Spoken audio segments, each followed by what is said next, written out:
Ok, muy bien. Entonces vamos a compartir este pasaje y el título le hemos puesto allí que yo les he enviado, tiene que ver con el amor a la iglesia, ¿ya?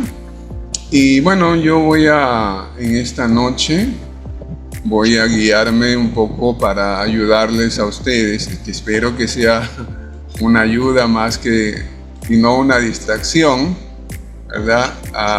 Voy a compartir con el PowerPoint para poder ayudar un poquito, ya para que lo que yo pueda estar diciendo pueda también no solamente entrar por los oídos, sino también que puedan entrar obviamente por los ojos, ¿verdad? Entonces vamos a hablar acerca del amor a la iglesia, es decir, el amor que usted y yo debemos de tener a la iglesia del Señor, ¿no? Entonces, vamos a ver, aquí me está fallando algo, a ver. Dice, a manera de introducción, ¿verdad? ¿Cuánto amamos a la iglesia? ¿No? Es una pregunta con la cual quiero iniciar en esta noche. ¿Cuánto usted ama a la iglesia del Señor?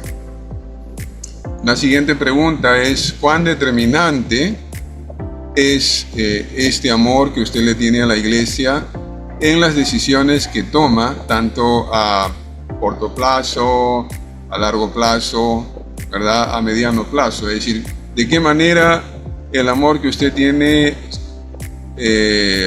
a la iglesia determina las decisiones que usted toma, ¿no? Entonces, eso es otra pregunta que quiero en esta noche plantearla. ¿Es usted de las personas que cuando toma algunas decisiones está pensando en engrandecer el testimonio de la iglesia? ¿Hace eso?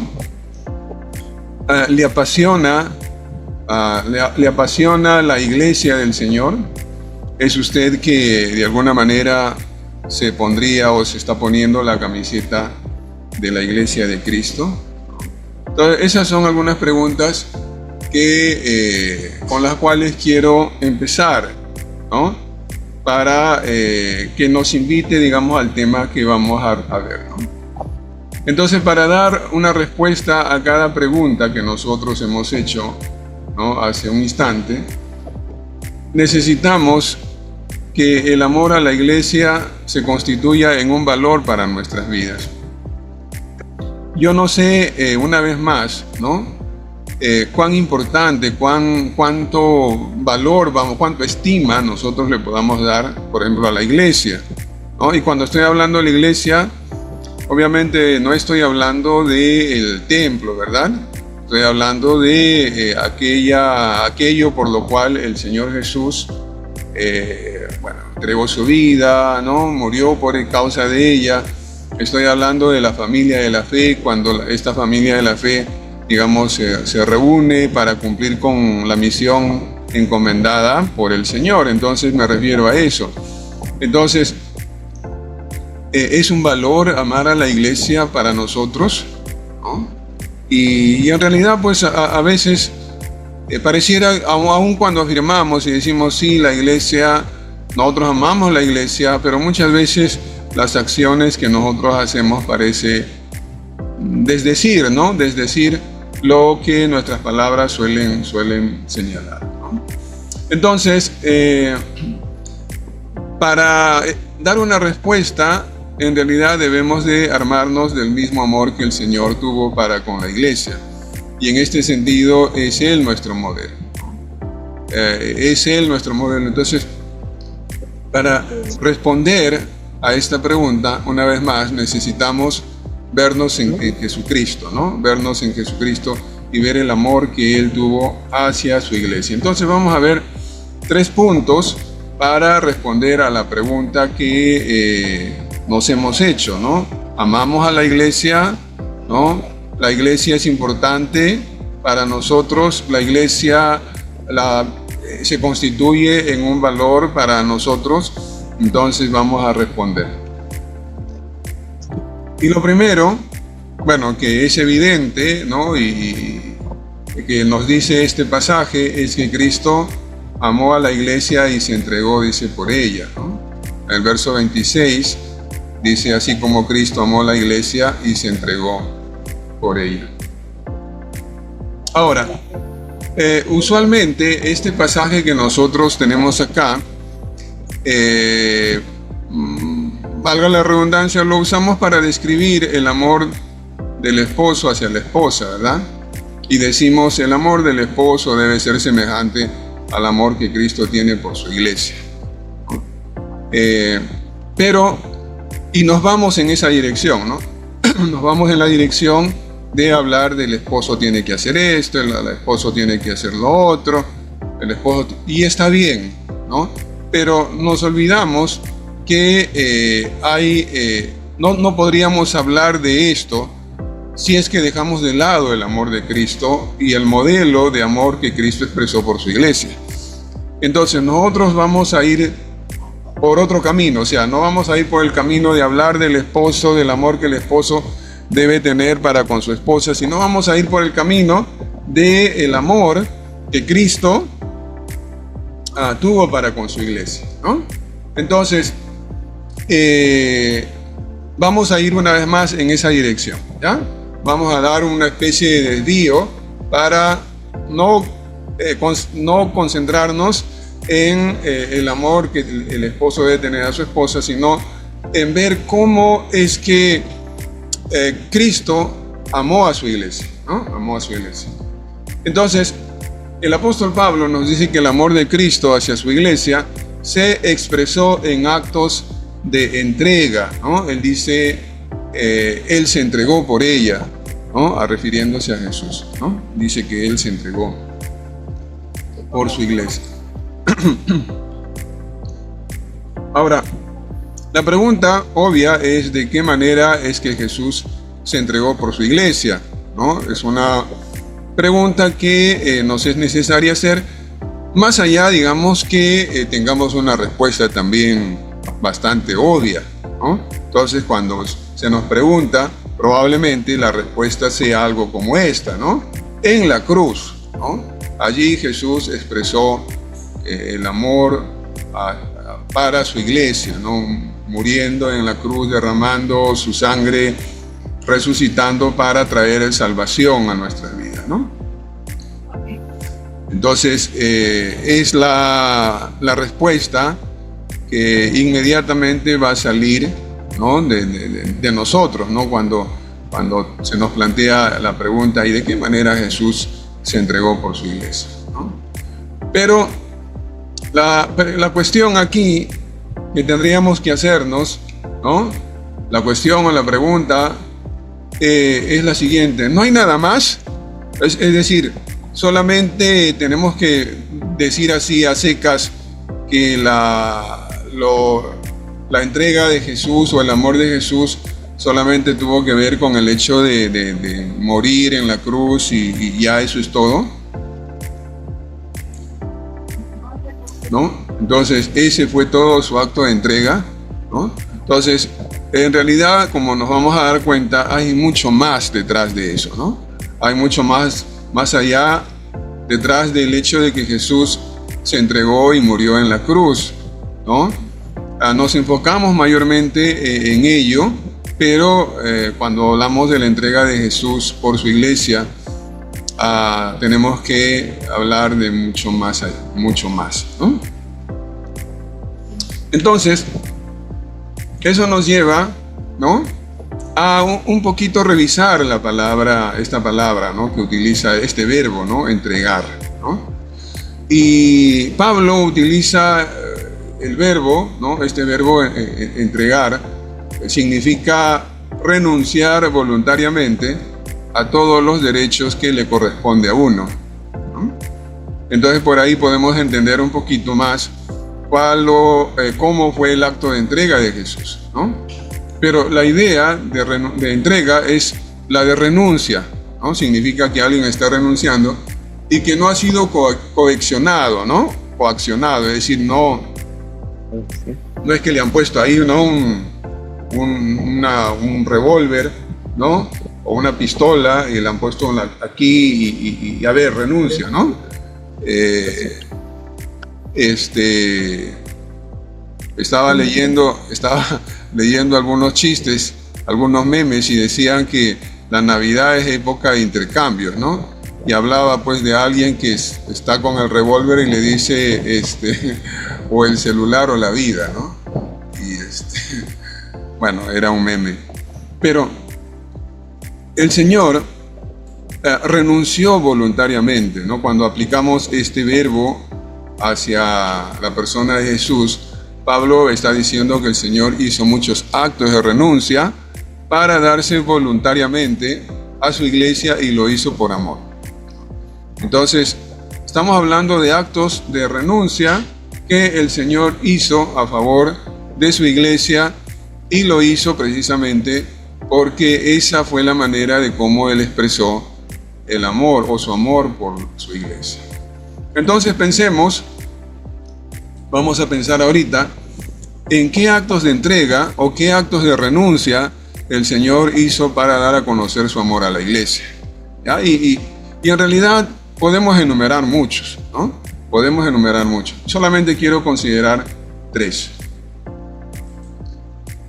Primero, Él renunció a su majestad divina para hacerse hombre, ¿no?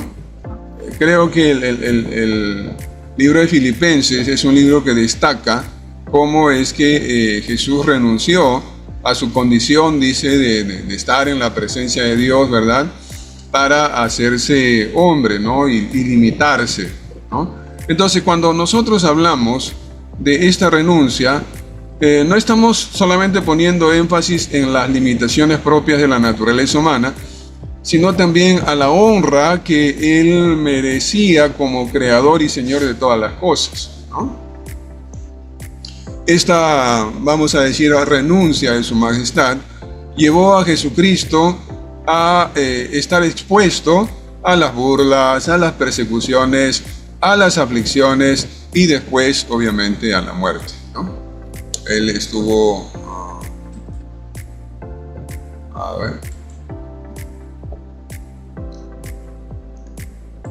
Esta renuncia lo llevó a una situación como esta, ¿no? Me llamó la atención escuchando un sermón hace algunos días, y en verdad aun cuando a veces uno habla acerca de esto, no lo tomamos muy en serio, ¿no? Pero el hecho de que Jesús renunció a su majestad divina hizo que Él andara entre nosotros y pudiera ver, digamos, algo que desde el cielo, ¿verdad?, no le es grato, ¿no? Por ejemplo, cuando estamos hablando del pecado del hombre, ¿no? Pero cuando Él renuncia a su majestad, ¿no? Él camina entre los hombres y camina entre hombres pecadores, ¿no? Entre hombres pecadores, y ese es una cuestión que llama la atención, ¿no? Porque no nos hemos percatado, digamos, de que un Dios santo y puro tuviera que dejar esa condición, ¿no? La condición de su presencia en los cielos, hacerse hombre y caminar, digamos, entre nosotros, ¿no? Entre la maldad y disculpando la palabra, en la suciedad, digamos, de la mundanalidad del ser humano, ¿no? Pero Él renunció a ello, ¿no? Renunció a su majestad divina. Otra de las cosas que Él hizo fue renunciar, como hombre renunció a una vida centrada en sí mismo para concentrarse en las necesidades de los demás, ¿no? Una vida, si queremos un poquito trasladar la vida de Jesús a nuestro contexto, una vida de Jesús hubiera sido como un joven que termina la secundaria y, bueno, busca su profesión, ¿verdad? Termina la profesión, se consolida profesionalmente, luego se casa, luego tiene hijos, ¿no? Luego disfruta de los nietos, como algunos de ustedes están disfrutando, y por fin morir, ¿verdad? Eso sería lo normal, digamos, en la experiencia de todo ser humano, y hubiera sido también lo normal en la experiencia de Jesús, es decir, llegar hasta los 80, probablemente 100 años, pero él voluntariamente renunció a estos derechos, ¿no? Entonces Jesús prácticamente renunció a una vida centrada en sí mismo para concentrarse básicamente en las necesidades de los demás, ¿no? Jesús, él vivió, digamos, vivió de una manera completamente distinta, ¿no? Al enfoque que ustedes y yo tenemos, ¿no? Respecto a la preocupación, ¿no? Por el trabajo, por la profesión, ¿no? La familia, entre otras cosas, ¿no? Y él renunció, digamos, a todo esto. Y fue una renuncia voluntaria, ¿no? Por último, bueno, en el sentido de que lo que quiero yo señalar para esta noche es que renunció a la fama y la popularidad. En la vida del Señor, Él tuvo muchas oportunidades para hallar prestigio y aprovecharse de la popularidad que ciertamente tuvo, ¿no? Sin embargo, sabemos que Él decidió desde el comienzo cuál era el camino que iba a seguir. Satanás le tentó y le dijo: mira, tú puedes llegar a obtener lo que quieras, ¿no? Si es que tú me adoras, ¿no? Y el Señor dijo: no, o sea, yo no voy a seguir ese camino, voy a seguir el camino de la comunión, de la adoración al Padre, y a partir de ello voy a servirle. Entonces, Él renunció también a una vida de fama y de popularidad. Entonces, como nosotros podemos notar, mis hermanos amados, y ustedes pueden incluso buscar más cosas, ¿no? En la vida de Jesús, y se van a dar cuenta que Jesús renunció, o sea, su acto de entrega no solamente tiene que ver con la cruz, ¿no? Es el más importante, pero detrás de ello hubo también muchas renuncias que Él hizo, ¿no? Entonces Jesús amó a su iglesia y expresó su entrega a través de acciones de renuncias voluntarias, ¿no? Entonces, si el amor a la iglesia del Señor es un valor para nosotros, ¿qué renuncias hemos hecho? ¿No? ¿Qué renuncias estamos haciendo? ¿O qué renuncias estamos dispuestos a hacer por amor a la iglesia del Señor? Jesús hizo muchas renuncias y fueron renuncias voluntarias. Entonces, debemos preguntarnos cuáles son las renuncias que usted y yo estamos haciendo por causa o para mostrar amor a la iglesia, ¿no? ¿De qué manera nosotros estamos expresando a través de nuestras renuncias voluntarias que realmente amamos a la iglesia del Señor? ¿Sí? Entonces, esa es una de las primeras respuestas que nosotros tenemos que dar a partir de lo que el Señor Jesús nos muestra a través de este pasaje, ¿sí? Entonces, vayamos por la siguiente, ¿no? por la siguiente manera de cómo el Señor Jesús expresó su amor hacia su iglesia, ¿no? Cristo dice: honra a su iglesia, ¿no? Cristo honra a su iglesia. Y Pablo nos dice, ¿no? Así como Cristo amó a la iglesia y se entregó por ella para hacerla santa, ¿no? Estamos viendo lo que Jesús hace por su iglesia, ¿no? Dice: Él la purificó, lavándola con agua mediante la palabra, para presentársela a sí misma como una iglesia radiante, sin mancha, ni arruga, ni ninguna otra imperfección, sino santa e intachable. Eso fue lo que Jesús hizo por amor a su iglesia, ¿no? Le dio honra, le dio honor, ¿no? La puso en una condición especial. La iglesia es lo primero para el Señor, ¿no? No hay nada más importante para el Señor que su iglesia, ¿no? Ya hemos visto que Él amó a la iglesia, ama a la iglesia y que Él honra a su iglesia. Y aquí Pablo en realidad nos está mostrando a Jesús como el novio, ¿verdad? Como el novio, porque está en el fondo, digamos, del ejemplo de Pablo, de la ilustración de Pablo, nos está hablando precisamente del novio, lo que hace el novio, ¿verdad? Para presentar a su novia de una manera radiante, ¿no? En este caso, cuando esa novia está en la presencia de Dios, ¿no? Pero vamos un poquito a dejar, digamos, ese aspecto que Pablo nos da para tratar de bajar, ¿no? De bajar hacia una ilustración que nos permita entender lo que Pablo nos está queriendo decir, ¿no? Estamos pensando en un novio, ¿no? Y creo que esto nos ayuda mucho, que le compra el mejor vestido a la novia, ¿no?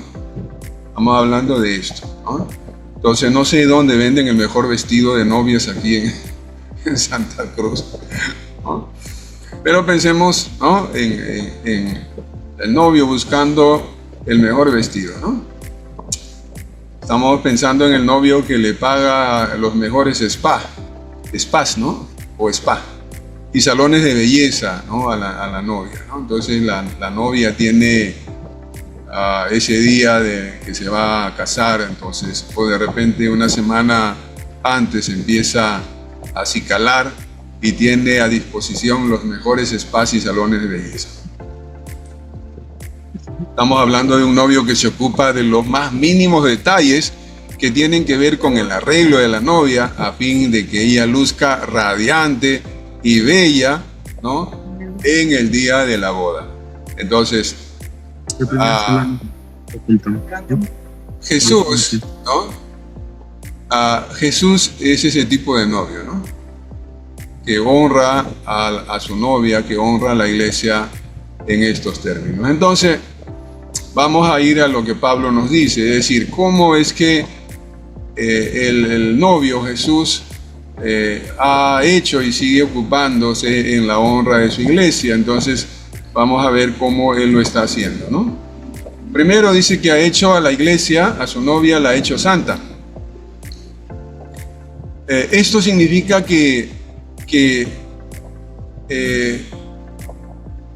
y aquí hay algo que es, la verdad que es interesante, es valioso, ¿no?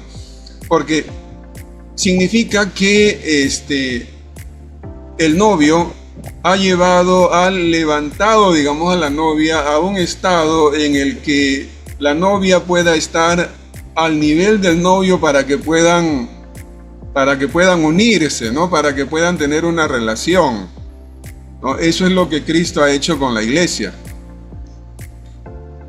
O sea, es como, y disculpen un poquito, de repente alguno vea impropio o impropia la ilustración que voy a hacer, ¿no? Pero estaba pensando cuando vi esta parte, estaba pensando en la historia en estas historias de cuentos, ¿no? Que hay, por ejemplo, la Cenicienta, ¿verdad? Y ahí está la Cenicienta, que es una chica que bueno, la familia, digamos, la maltrata, pero igual no es una chica que nunca en su vida puede pensar que va a llegar, digamos, a ser reina, ¿no? A casarse con el príncipe. Pero, bueno, más allá de los detalles que se da, de pronto esta joven es empoderada, digamos, por el príncipe, ¿no? Y es el príncipe, al empoderarla, que la pone en una condición a ella para que pueda ser reina, ¿no? Al final es algo como eso. Y es eso lo que el Señor ha hecho, ¿no? Con la iglesia, ¿no? Para honrarla, el Señor ha empoderado, ¿no? Haciéndole santa a la iglesia, para que la iglesia pueda ser la esposa, vamos a decir así, de Cristo, ¿verdad? Si queremos utilizar ese lenguaje. Entonces, la ha hecho santa, ¿no? La ha consagrado, la ha vuelto sagrada, permitiendo a la iglesia que de esa manera pueda tener una relación exclusiva con el Señor, ¿no? Sin esto, sin esta honra, podríamos decir, la iglesia no tendría ninguna oportunidad para estar para esperar, digamos, que se una, en este caso, al novio Jesús, ¿no? La ha purificado, dice, mediante su palabra, ¿no? Es la segunda cosa que ha hecho. Y aquí la idea es de quitarle la impureza. La palabra purificar es una palabra que tiene que ver con los ritos cultuales, ¿no? Los ritos del cultual. Recuerdan, creo que yo lo mencioné en una oportunidad, tiene que ver con el hecho de que un sacrificio, ¿no? Un sacrificio, cuando se presenta un animalito, entonces ese sacrificio o ese animal tiene que ser declarado puro para que sea presentado delante de Dios. Y es básicamente eso lo que el Señor Jesús ha hecho con la iglesia, ¿no? La ha puesto en una condición en la que la iglesia se le ha quitado, digamos, toda la mancha, no tiene mancha alguna y puede, una vez más, estar delante de la presencia de Dios, ¿no?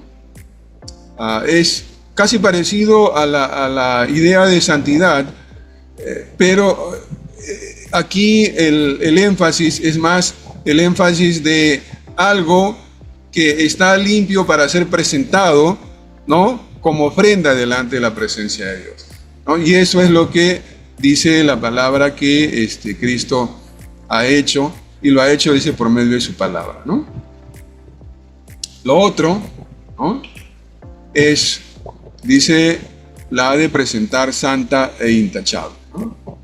Y entonces aquí ya el apóstol Pablo nos está hablando de ese instante en el cual cuando el Padre vea a la iglesia, o sea, el Padre lo va a ver a través de, vamos a decir así, del cuidado protector de Jesús, ¿no? A través de lo que Jesús ha hecho en la vida de la iglesia, ¿no?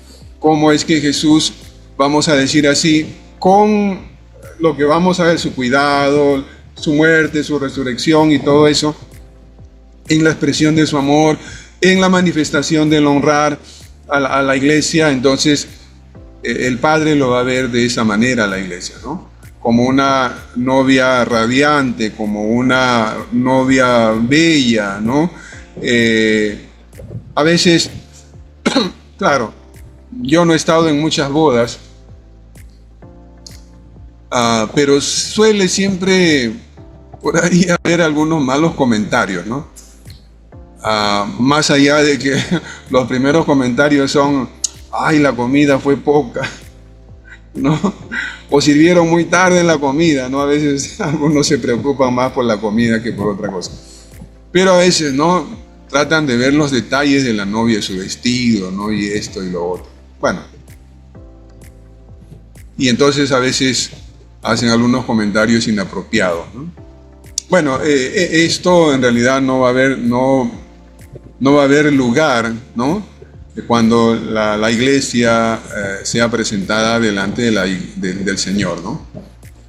La iglesia va a estar radiante, va a estar bella, va a estar intachable cuando sea presentada delante del Padre. Entonces es la honra que Jesús le da a su iglesia.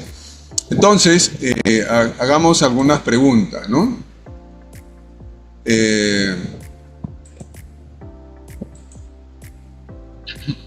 ¿Cómo honramos a la iglesia nosotros?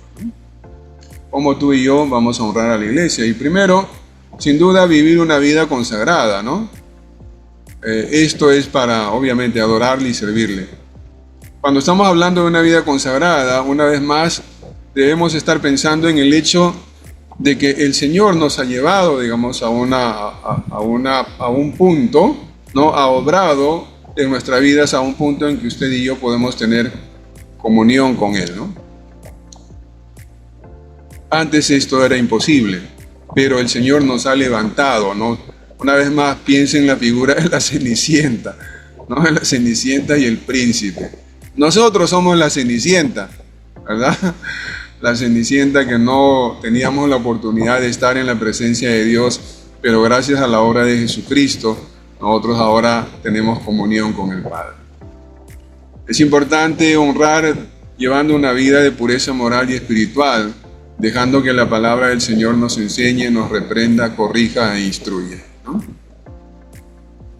De esa manera honramos a la iglesia. Es la forma como Cristo honró a la iglesia, ¿no? Buscando que la iglesia se mantenga, dice, pura, santa, ¿no? Entonces, nosotros debemos de esforzarnos para que la iglesia se mantenga, ¿no? Se muestre de esa manera delante del mundo, ¿no? Esforzándonos por dejar prácticas y modos de comportamiento que ponen manchas a la santidad de la iglesia, ¿no? Está parecido también al número 2, ¿no? Pero necesitamos dejar de lado prácticas y comportamientos que ponen manchas a la santidad de la iglesia. Entonces, esto es importante en un tiempo en el que lamentablemente la iglesia se está, ¿cómo es la idea? Se está secularizando, ¿no? La iglesia no se está preocupando, digamos, por darle honra al Señor. Entonces, esto es algo que necesitamos tomar en mucha consideración. Ok. Tercero, Cristo ama a su iglesia, ¿no? Cuidándola, ¿no? Cuidándola. Dice el apóstol Pablo en versos 29 y 30, dice, pues nadie ha odiado jamás a su propio cuerpo, al contrario, alimenta y lo cuida, dice, así como hace Cristo con la iglesia, ¿no? Porque dice, somos miembros de su cuerpo. Entonces, Pablo destaca el hecho de que Cristo cuida, dice, alimenta y cuida de su iglesia, ¿no? Él obviamente sigue haciendo, ¿no? Él sigue haciendo esto, sigue cuidando y alimentando a su iglesia. Una de las promesas que él hizo a su iglesia es que estaría con su iglesia, dice, hasta el fin del mundo, ¿no? Entonces, eso nos marca ya el hecho de la protección, el cuidado de Jesucristo. Él dijo que nos iba a alimentar por medio del Espíritu Santo. Dijo, pero el Consolador, el Espíritu Santo,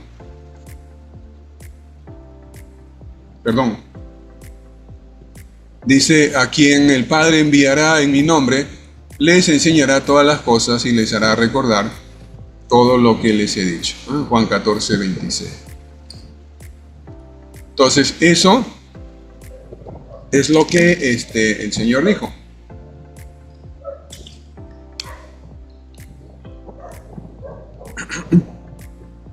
Pero además de ello, la palabra dice que el Señor Jesús, ¿no?, hace posible nuestra salvación porque está continuamente intercediendo, ¿no?, orando con ruegos y clamores por nosotros. En Hebreo 7:25 nosotros leemos, por eso también puede salvar por completo a los que por medio de él, dice, se acercan a Dios, ya que vive siempre para interceder por ellos. Entonces, lo que hace Jesús por nosotros es cuidar, ¿no? Nos cuida, nos alimenta, ¿no? Esa es la tarea que Él hace, ¿no?, sobre nosotros. Nosotros también debemos de cuidar, dice, y alimentar a la iglesia del Señor. ¿Cómo lo vamos a hacer? Primero, cuando participamos en los grupos de estudio que hay en la iglesia, ¿no?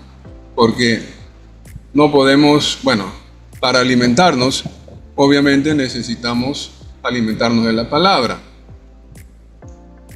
Y para alimentarnos de la palabra, obviamente tenemos que participar de los grupos de estudio.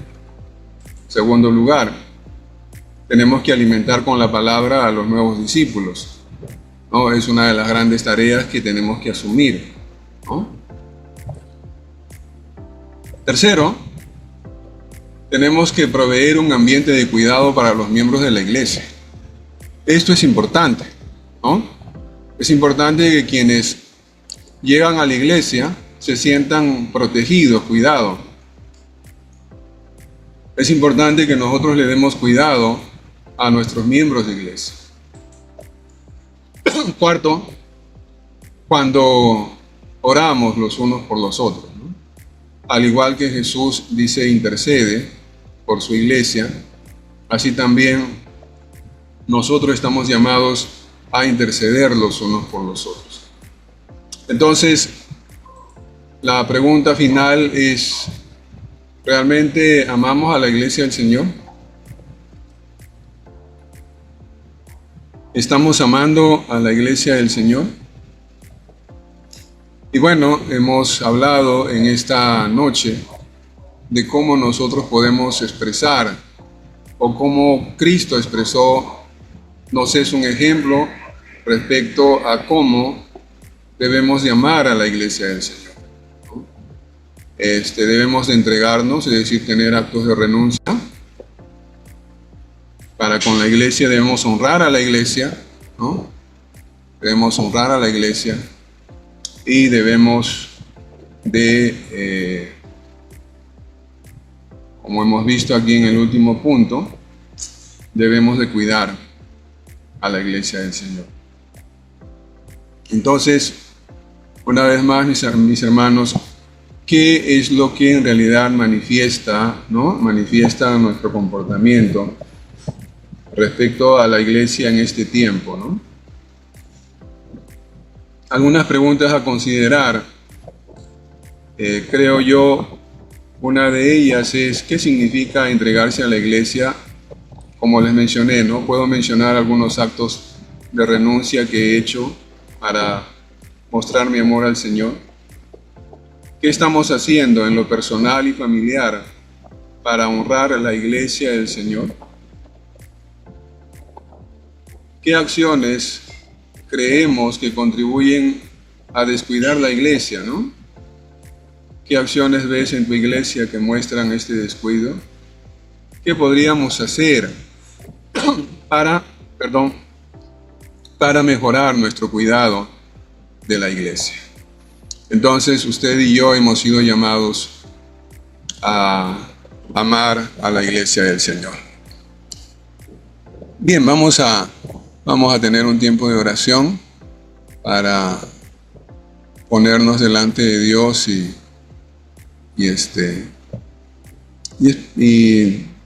comprometernos, ¿no? Comprometernos, si es que aún no lo hacemos, tengamos el compromiso de amar a la iglesia del Señor. Padre bueno que estás en los cielos, Señor, honramos y glorificamos tu nombre. Estamos agradecidos, Señor, por este tiempo y por tu palabra. Y gracias, Señor, porque, como afirma el apóstol Juan, tú nos amaste primero. Y tú, Señor, nos has dejado un modelo de cómo nosotros podemos amar, Señor, a tu iglesia. Padre, tú nos has puesto, Señor, en una iglesia local.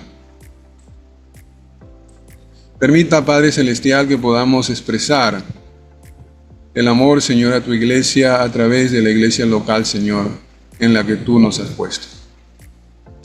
Que podamos, Señor, expresar actos de renuncia, que podamos honrarla, Señor, y que podamos cuidarla. Señor, entregamos nuestras vidas para hacer posible todo esto. En el nombre de Jesús es nuestra oración. Amén. Amén. Amén.